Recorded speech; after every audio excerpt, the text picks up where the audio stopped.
여러분 준비되셨습니까? 우리들의 삶에 하나님이 주시는 은혜가 있습니다. 그런데요, 그 은혜에 준비된 그릇이 필요합니다.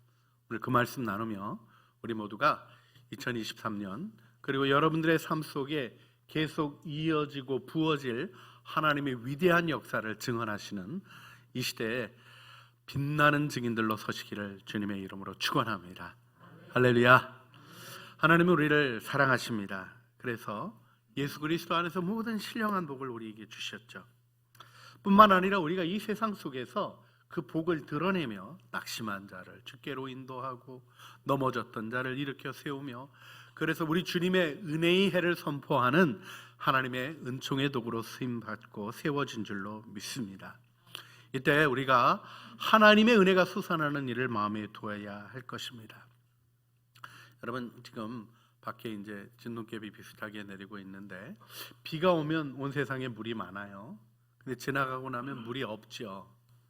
여러분, 물이 이 땅에 지구에 가득하게 있는 듯해도 물을 먹으려면 다른 방식이 필요한 거죠. 바다에 그렇게 물이 가득해도 바닷물 그대로 먹었다면 큰일 나는 거죠. 그래서 우리가 물을 먹는 구조를 아주 중요하게 여깁니다. 제가 북한 영상 하나를 최근에 걸 보고 너무 마음이 아팠어요. 요즘 그 추운데 얼음을 깨고 물을 길어서 이고 가는 북한 그 여인들, 안악들의 그 곤고한 삶을 보게 되었습니다. 남자들은 또 없더라고요. 그래서 또 좀 마음이 그랬습니다. 또 이렇게 강에서 언당 가에서 그 차디찬물에 그 빨래를 담가서 방망이로 두들기는 모습까지 보니까 참 마음이 아팠어요. 근데 요즘은 우리 그렇게 사는 분 없으시죠? 예, 뭐 결혼 초기에는 뭐 이 근처에 있는 내과에서도 이렇게 빨래하시고 그러신 분들 제가 알고 있는 분도 있습니다만은 요즘 그런 분 없으십니다. 그런데요, 생각해 보게 되는 게 있어요. 요즘은 이렇게 수도꼭지 틀면 물이 나오죠.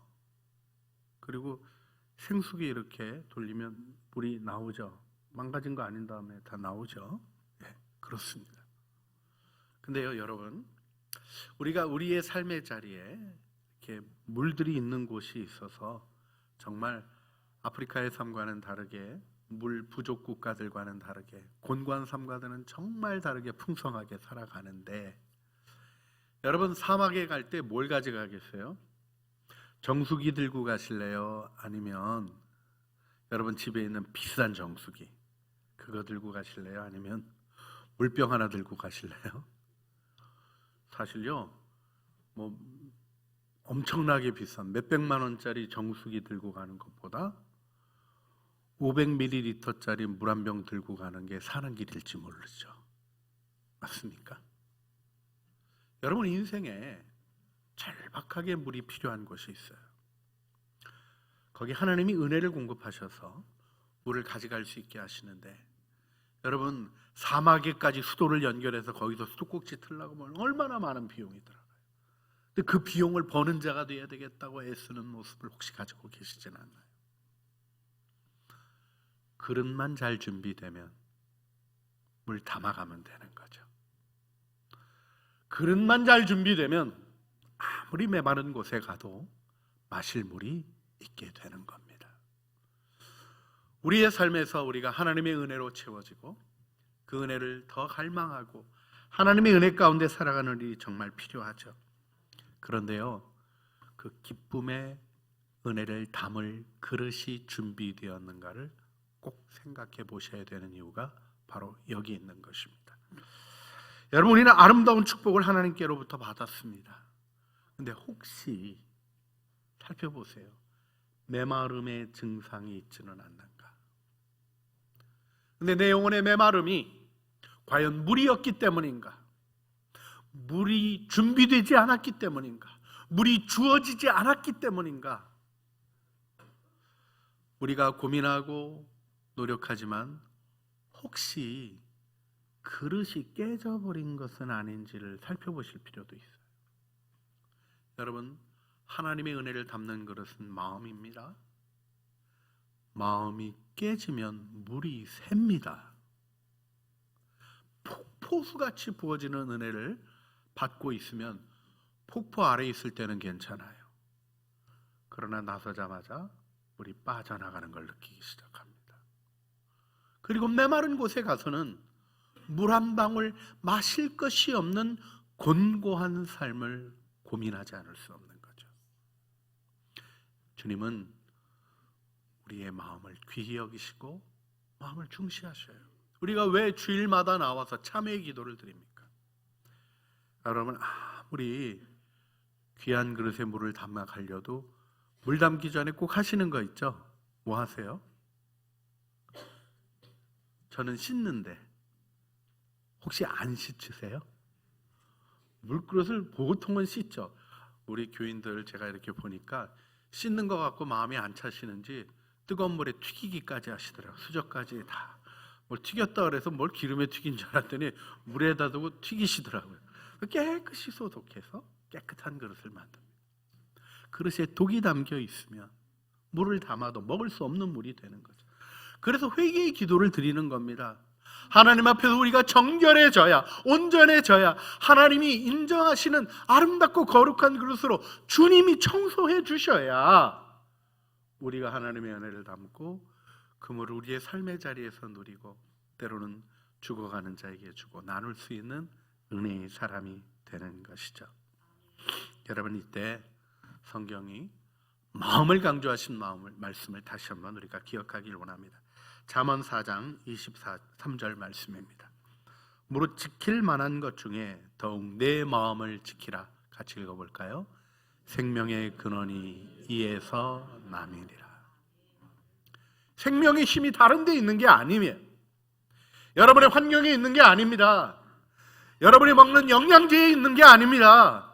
음식의 건강의 비중에 있는 게 아니에요. 중요하지 않다고 얘기하지 않았어요. 생명의 근원이 어디 있는 줄은 예수 믿는 사람으로 정확히 아셔야 돼요. 마음에 있는 것입니다. 그런데요, 이 마음이 우리 안에서 하나님의 은혜로 가는 것을 가로막고 있는 것들이 있는 거죠. 마음으로 들어가지 않고 보이는 것만 자꾸 생각하셔요. 여러분, 마음이 보이시나요? 안 보이시나요? 옆에 있는 분 이렇게 잠깐만 쳐다보시겠어요? 고백해 주세요. 아름다우십니다. 귀하십니다. 예. 할렐루야. 여러분이 뭔가 표현을 했더니 그 마음에서 반응이 나왔어요. 그래서 웃으셨네요. 마음의 반응이 몸으로 표현되죠. 그런데요, 겉표면만 보고 마음을 다 아실 수 있는 분은 없습니다. 많지 않습니다. 네, 주님이 그런 눈을 주셔서 마음을 보게 하시는 일도 있어요. 그런데 그런 은사를 받은 분도 늘 보는 게 아니에요. 보여주실 때만 봅니다. 마음은 보이지 않아요. 근데 우린 보이는 것 속에 살아가다 보니까 눈에 보이는 것 속에서 리차드 포스터가 영적 훈련과 성장이라는 책에서 아주 중요하게 첫 단계로 얘기하는 게 있어요. 이 시대의 가장 심각한 병이 피상성, superficiality라고 표현했는데 이렇게 표면적인 것들을 보고 걸어가는 거예요. 정보가 있으면 지식이 있는 줄 아는데니까요. 여러분, 제가 양자 물리학의 중요성에 대해서 여러분에게 얘기하시면 들으실래요? 안 들으실래요? 오늘 오후에 제가 양자 물리학 강의하겠습니다. 그때 오실 의향이 있으신 분, 그런 분들은 고침 받으셔야 돼요. 제가 양자 물리학 얘기하면 어떻게 되겠습니까? 근데 사실은 우리의 삶에 양자 물리학이 굉장히 실질적으로 중요하게 찾아와 있고 이것들의 변화 속에서 우리의 미래가 뭐 전개되고 이런 거에 대한 거 저도 그 유튜브 보고 그렇구나. 이게 중요한 거였지. 그렇지. 이렇게 알게 되는 것들이 있어요. 제가 아는 겁니까? 모르는 겁니까? 그건 아는 게 아니라니까요. 정보에 접촉한 거죠. 근데 우리는 정보 접촉이 지식이라고 생각하는 망가진 시대를 살아가요. 설교 듣고 은혜 받으면 유튜브 가가지고 좋은 말씀 들었다고 그래서 무슨 얘기인가 했더니 잘 정돈된 얘기를 들으셨네요. 참 좋은 일이잖아요. 정리해서 삶으로 가져가면 되는데 그때 좋았던 느낌 이상으로 안 들어가는 거, 이런 걸 피상성이라 그럽니다. 예배에 왔어요. 은혜를 받았어요. 근데요, 은혜가 얼만큼 가십니까? 문 열고 나가서 물 한 방울 떨어질 때 벌써 싹 빠져나가시는 분도 있을 수 있을까요? 잘 가셔서 차에서 문 열 때까지 괜찮았는데 문 여는 순간 핸들을 딱 잡는 순간 다른 모드로 전환하시는 분도 계실까요? 차를 몰고 돌아가시는 길에 누가 갑자기 끼어드는 순간 은혜가 어디로 갔는가 싶을 정도로 내 마음이 표현되는 입으로부터 이상한 소리를 내 귀가 듣게 되는 일도 있을 수 있을까요? 여러분, 은혜를 은혜로 담아가고 계십니까? 은혜가 우리의 내면에, 그래서 내 안에, 내 마음의 그릇에 담기고 우리 주 예수 그리스도께서 말씀하신 대로 나를 믿는 자는 그 속에서 생수의 강이 흘러나리라 하신 예수 그리스도로 말미암은 이 신비롭고 은혜로운 물이 나를 살려낼 뿐만 아니라 다른 사람들을 살리고 이 시대를 살려가는 은혜의 영광을 보기를 원하십니까? 그렇다면 마음의 그릇을 다루셔야 합니다. 여러분, 오늘 이스라엘의 패망을 예언했던 이사야가 하나님의 은혜 이야기를 하고 있습니다. 사랑 얘기를 하고 있습니다. 이사야가 전한 이 메시지는 이런 게 아니에요. 너희는 다 망할 족속이다. 이게 핵심이 아닙니다. 이 내용은 그런 것 같아요. 너희 아무리 노력해도 멸망할 것이다. 성전이 있다고 안심하지 말라. 성전이 있으니 여호와의 이름이 우리에게 있으니 우리는 안전할 것이라고 얘기하는 거짓 선지자들의 이야기, 그들의 죽음과 패망을 통하여 증언될 것이다. 강력하게 예언했어요. 그러나 이사야의 예언의 핵심은 하나님 우리를 사랑하시고 우리를 구원하신다는 거예요. 그 말씀을 듣는 자는 비록 이스라엘의 멸망이 눈앞에서 펼쳐지는 가운데에도 남은 자로 그 땅의 구루터기로 희망의 씨를 다시 일으켜 세우는 위대한 하나님의 사람들이 되었습니다. 이 시대 우리에게 하나님이 주시는 그 은혜를 우리 창조교회가 받아서 증언해야 합니다. 여러분, 우리 교회를 하나님이 이렇게 은혜 가운데 붙드시고 어려운 중에도 회복시켜 주시고 하나님께서 우리 안에 부끄럽고 더러운 얘기들이 아니라 하나님을 바라보는 마음을 두신 이유가 어디 있다고 생각하십니까? 순수한 사랑이 앞서가는 교회 이렇게 얘기할 때 에이 어림도 없는 소리 이런 얘기하시는 분 없더라고요. 우리 안에는 그 소망이 같이 있더라고요. 하나님이 이런 일들을 우리에게 허락하신 이유는 무엇이겠습니까? 이 시대 교회의 새로운 모습이 무너졌다가 세워질 때 더 정확하게 보이는 것입니다. 흐트러졌다가 다시 건설될 때 더 분명히 보이는 것입니다. 여러분들의 신앙과 여러분이 주님을 바라보는 일을 통하여 하나님 이 시대 가운데 그 일을 우리를 통하여 이루고자 하시는 것입니다. 그런데요, 이런 민족적 사명, 교회적 사명보다 더 중요한 게 여러분 자신이에요. 하나님이 여러분이 하나님의 은혜 안에 살아가는 행복한 존재가 되기를 원하셔요. 세상이 다 망가져도 나는 너를 보호할 것이다 얘기해 주시는데요, 모든 것이 무너져도 무너지지 않는 나의 사랑과 은혜가 있다고 증언하시는 주님의 말씀에 증인들이 되시기를 주님의 이름으로 축복합니다. 할렐루야. 예, 그래서 우리 서로에게 다시 한번 축복해 주셨으면 좋겠어요. 당신은 하나님의 놀라우신 축복이십니다.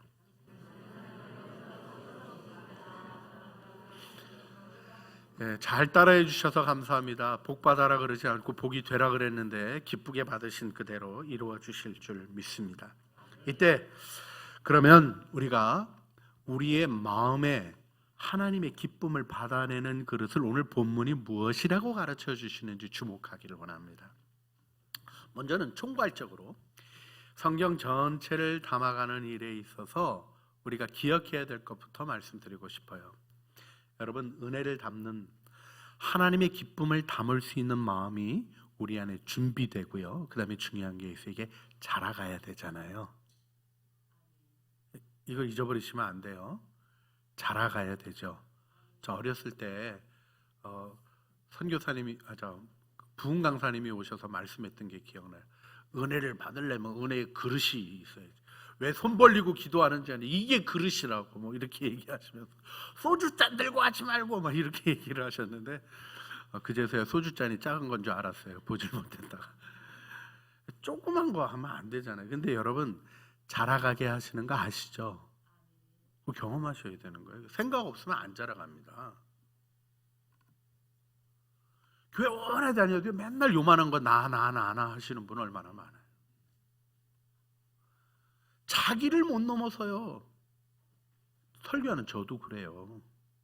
그런데요, 넘어서게 하시고 문화적 차이를 넘어서는 경험들을 하게 하시고 우리 단기 선교 여행하는 이유가 다른 거 아니잖아요. 하나님의 은혜 가운데 성장하고 확장되는 일을 통하여 우리는 하나님을 경험하도록 축복받은 거죠. 경험할수록 뭐가 자라갑니까? 마음의 그릇이 자라가는 거예요. 그런데 그 마음의 그릇에 제일 중요한 성경 전체의 가르침이 무엇입니까? 믿는 마음이 돼야 한다는 거예요. 여러분 아멘의 사람이 되시기를 주님의 이름으로 축복합니다. 아멘해 주셔서 감사합니다. 우리 주님이 히브리서 11장 6절에 이렇게 기록해 주셨죠. 믿음이 없이는 하나님을 기쁘시게 하지 못하나니 하나님께 나아가는 자는 반드시 그가 계신 것과 또한 그가 자기를 찾는 자들에게 상 주시는 이심을 믿어야 할지니라. 두 가지를 강조하셨어요. 하나님의 기쁨을 얘기하고 있습니다. 우리 안에 하나님의 기쁨이 임하여 우리가 기쁨이 되는 복을 바라본다면 이를 마음에 두어야 됩니다. 뭐를 믿어야 한다고요? 하나님이 반드시 계시다. 내 삶에 함께 하신다.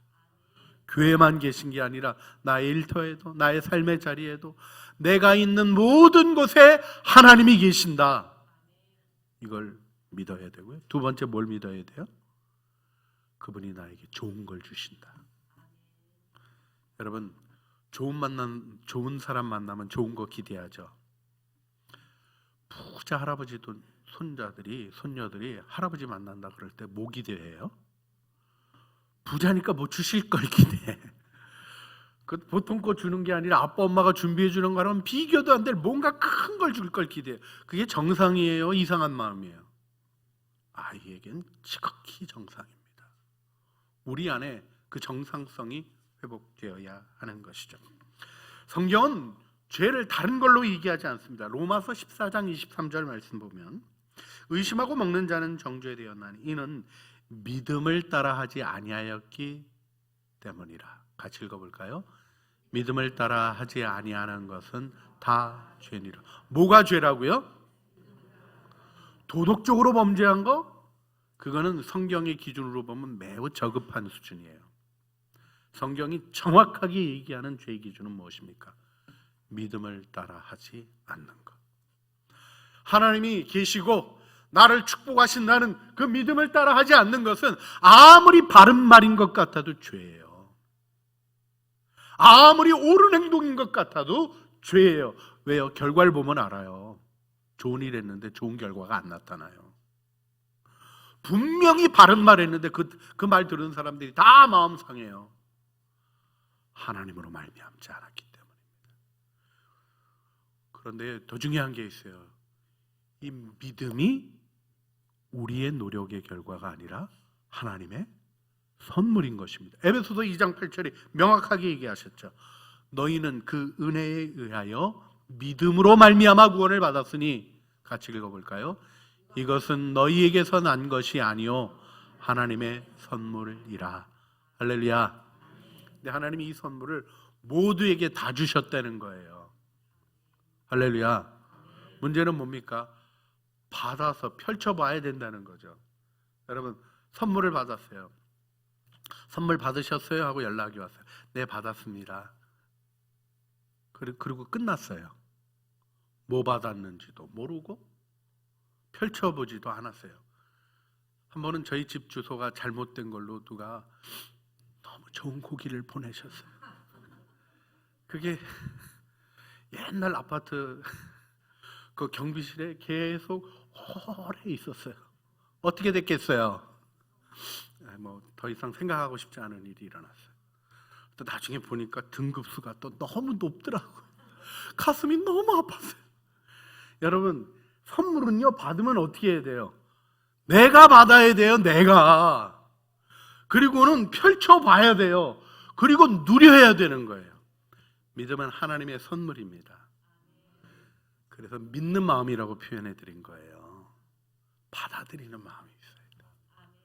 아이고, 하나님이 내가 죄인인데 나한테 선물 보내셨다는데 열면 똑바로 살아야 이거 먹을 수 있다, 이런 거 써 있지 않을까? 그런 거 없다니까요. 사랑하는 자에게 그냥 주신 은혜의 선물이에요. 하나님의 은혜 가운데 중요한 게 하나 있습니다. 하나님 없는 상태를 아파하십니까? 간절한 마음으로 하나님을 찾으십니까? 또 오늘 두 번째로 본문이 강조하는 마음은 통회하고 겸손한 마음이에요. 여러분, 이 마음이 우리에게 필요합니다. 하나님이 없는 상태도 괜찮아요. 왜요? 돈이 좀 있으니까요. 괜찮을 것 같아요. 여러분, 제가 솔직히 고백하면 신앙이 제일 좋아지는 때가 언젠가? 망한 때더라고요. 교회 안 나오시던 분이 새벽 기도를 다 나오시네. 별로 교회에 관심이 없으셨어요. 가정의 평화를 위해서 가끔 교회에 나오셨어요. 그러다가 그냥 이왕 나오는 김에 계속 나와야 되겠다 그러고 저한테는 인사차로 꼭 그런 얘기를 해주시더라고요. 좋은 얘기 해주셔서 감사합니다. 제가 무슨 좋은 얘기를 하겠어요. 저는 지금 하나님의 말씀 증거하고 있는데 좋은 얘기 아니거든요. 저는 생명 살리는 말씀에 대해서 마음 두고 있는데, 그래서 제가 뭐라 그랬어요? 그게 아니고요. 안 그러죠. 아이고, 그렇게 생각해 주셔서 감사합니다. 이렇게 넘어가요. 근데 어느 날 새벽 기도 나오시는 거예요. 알고 봤더니 망하셨어. 가족의 위기에 들어가셨어. 그런데 딴 길이 없이 그거 하나님 말고는 살 길이 없으니까 계속 나와서 기도하시는, 계속 기도하시는. 신앙이 좋아졌겠어요? 안 좋아졌겠어요? 날마다 말씀 듣는데 무조건 좋아지죠.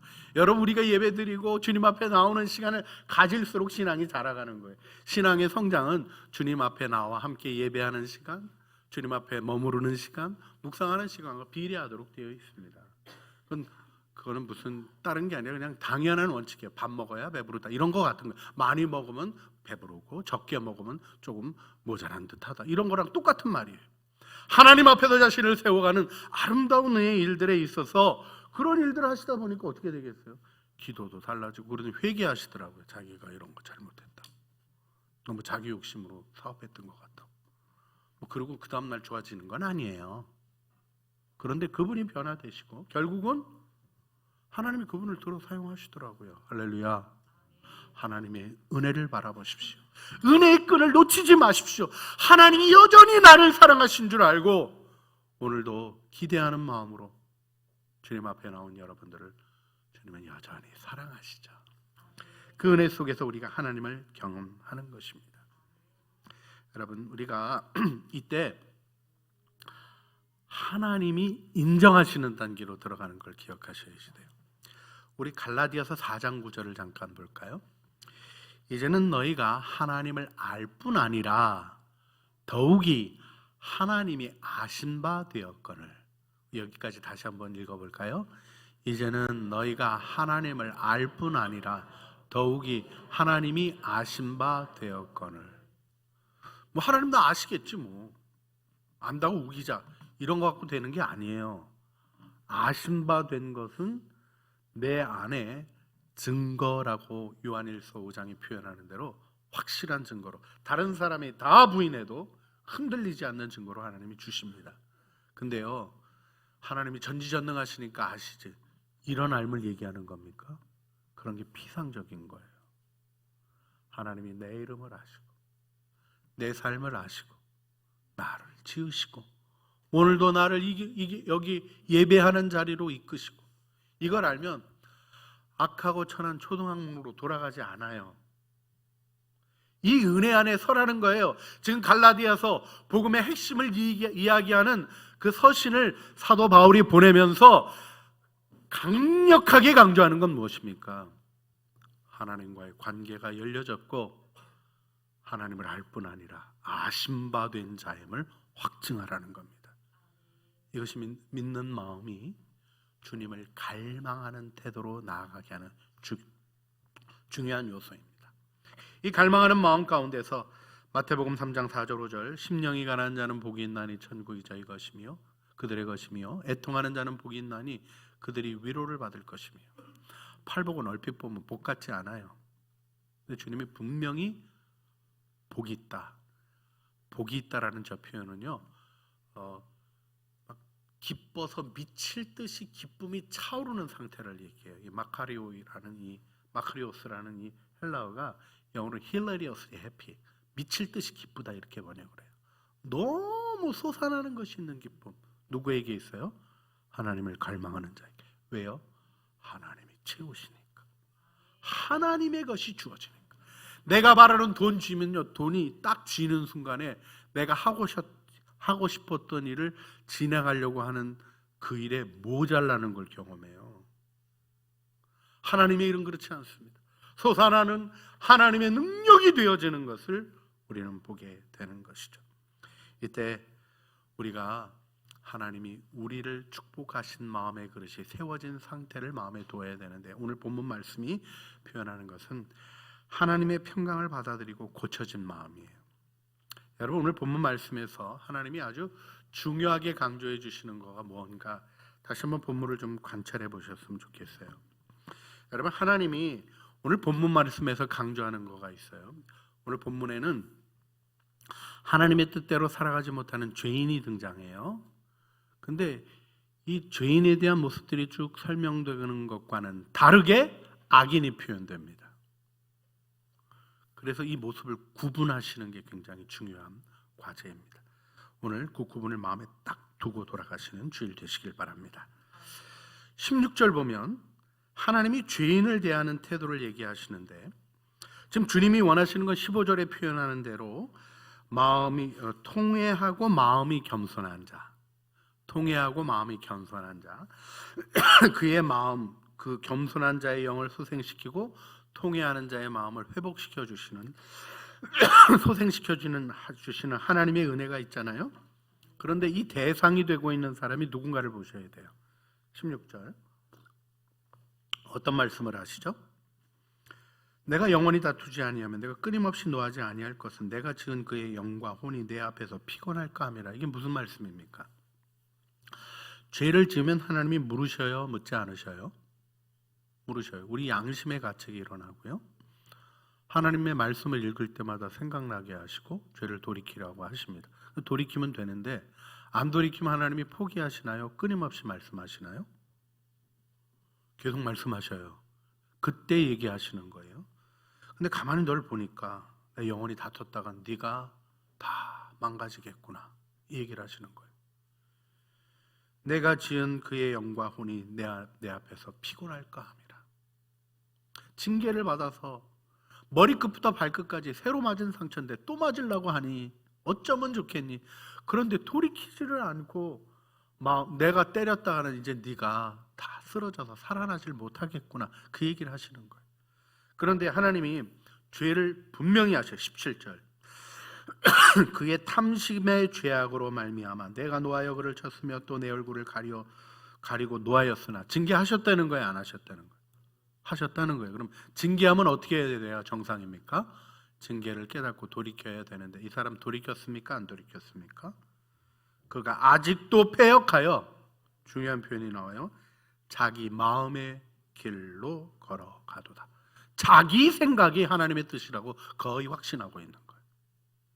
자, 이런 사람에게 소망이 있습니까? 없습니까? 없어요. 근데 이 사람이 악인이 아닙니다. 이 사람에게는 뭐라고 말씀하고 계세요?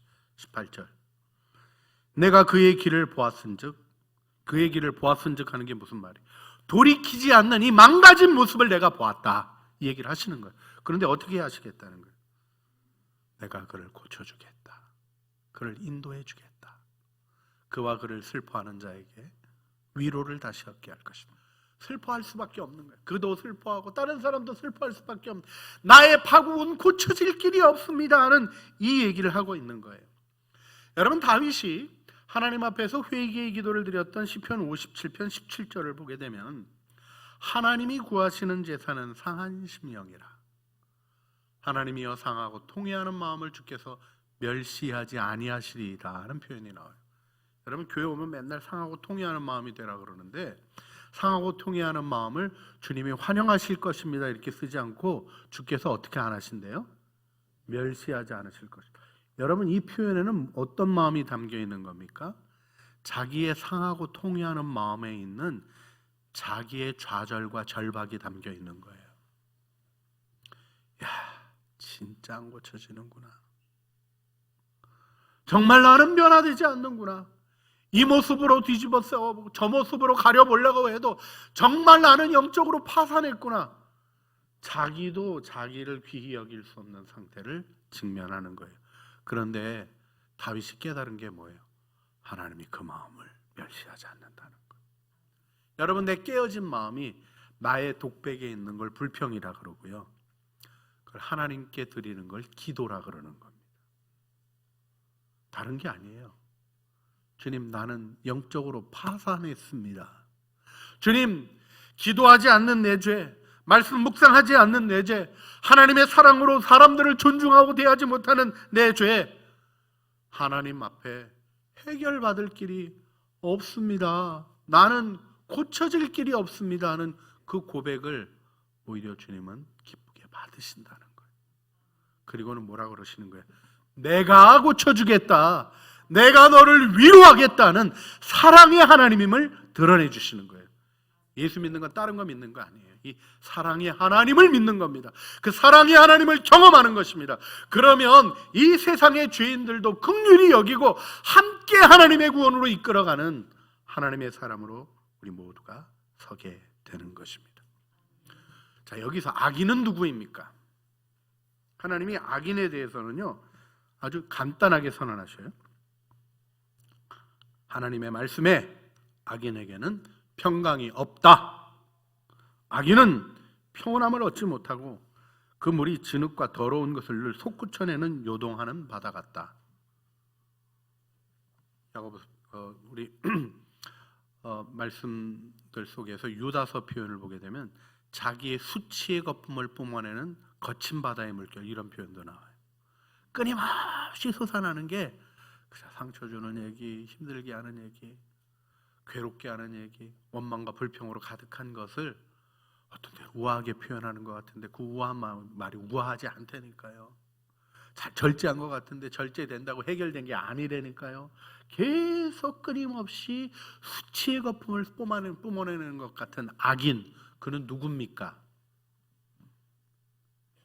하나님이 이렇게 심각한 죄인, 하나님을 거역하는 죄인까지도 사랑하시고 그를 고쳐주시겠다고 하시는데도 하나님을 거절하는 자가 악인인 거예요. 믿지 않는 자를 왜 죄인이라고 얘기합니까? 하나님이 그토록 사랑하셔서 믿음도 주시겠다고 하고 연약한 거 다 한다고 내가 너를 사랑을 품어 내가 원하는 모습으로 고치겠다 그러시는데도 아니요, 나는 내가 해볼래요. 왜요? 왜 악인이 그렇게 얘기할까요? 악인은 자기 마음대로 살고 싶거든요. 내 세계를 포기하지 않는 거거든요. 하나님을 받아들이지 않는 거거든요. 복음에 하나님의 통치를 영접하지 아니하고 자기 욕심대로 자기가 하고 싶은 일, 자기 능력대로 자기에게 주어진 것 가지고 자기 삶을 살다가 죄인의 결국 죄의 삭은 사망이라고 하는 사망으로 가는 것을 분명히 말씀하는데도 불구하고 그 길을 걷기 때문이죠. 여러분, 우리가 오늘 주님 앞에 나왔습니다. 할렐루야, 할렐루야. 여러분이 악인 아닌 증거가 바로 이겁니다. 악인의 마음이 있어도요, 악인이라고 얘기하는 돌이키지 않는 마음이 있어도 주님 앞에 나와서 돌이키면 용서받는 죄인이 되는 거예요. 그게 복음입니다. 마음끝까지 꽁하니 아니야 이건 넣지 못해, 내가 딴 건 다 용서해도 그건 용서 못해, 이런 마음으로 있으면 스스로의 불행에 갇히게 되잖아요. 하나님이 여러분을 사랑하시고 우리 모두를 은혜의 자리로, 조건 없는 그 사랑의 자리로 부르셨습니다. 할렐루야. 이제 우리 주님께 우리의 마음을 드리길 원합니다. 우리의 마음을 우리가 관리할 수 없기 때문에 너는 내 마음을 내게 주며 주님이 달라고 요청하시는 거예요. 주님의 손에 올려놓을 때 하나님이 우리를 온전케 하시고, 주님의 손으로 우리를 빚으시고 하나님의 은혜 안에 점점 자라가는 내 마음의 실질적인 영적 성장이 있게 하시는 겁니다.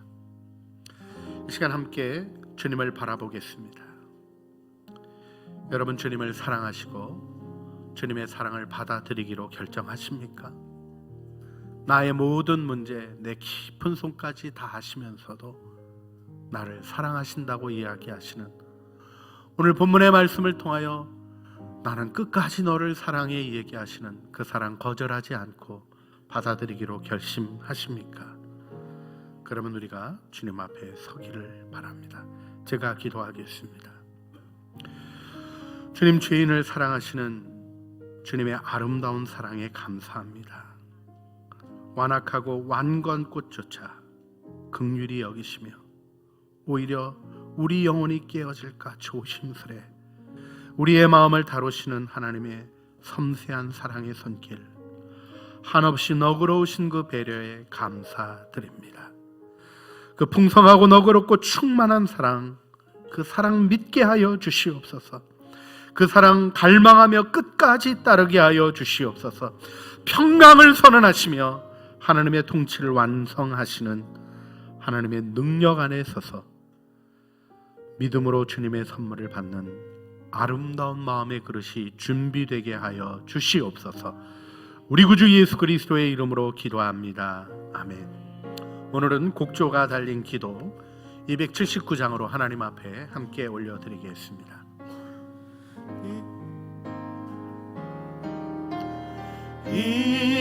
인내하신 곳에 주여 내 마음이 오니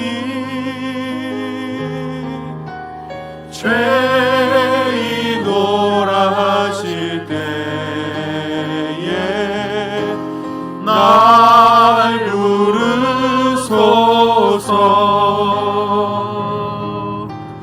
주여 주여 내가 비오니 죄인오라 하실 때에 날 부르소서.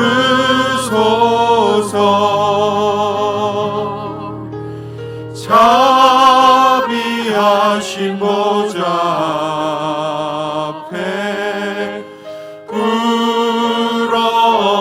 엎드려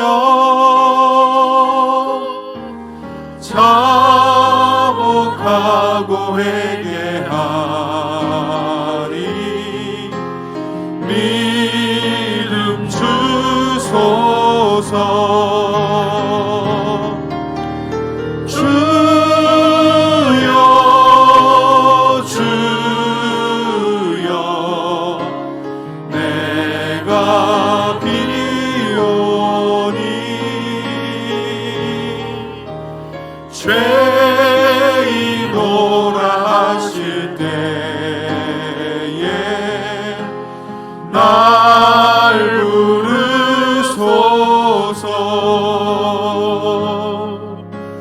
주의 공로 의지하여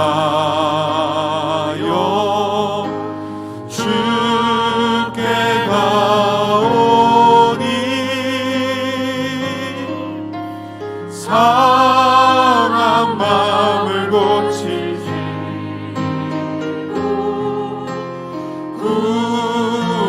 구원하소서.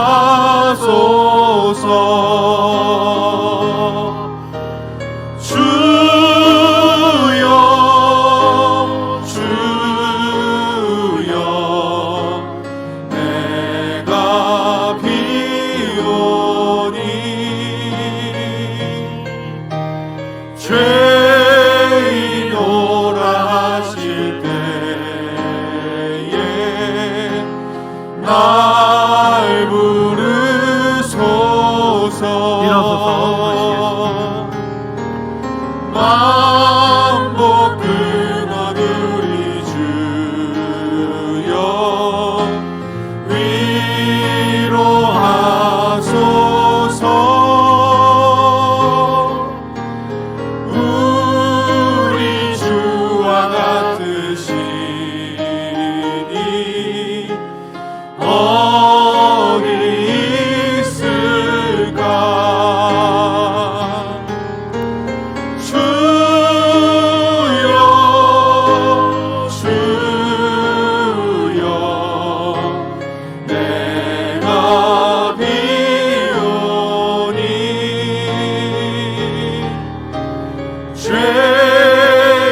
지극히 존귀하며 영원히 거하시며 거룩하다 이름하시는 이가 이와 같이 말씀하시되 내가 높고 거룩한 곳에 있으며 또한 통회하고 마음이 겸손한 자와 함께 있나니 이는 겸손한 자의 영을 소생시키며 통회하는 자의 마음을 소생시키려 함이라.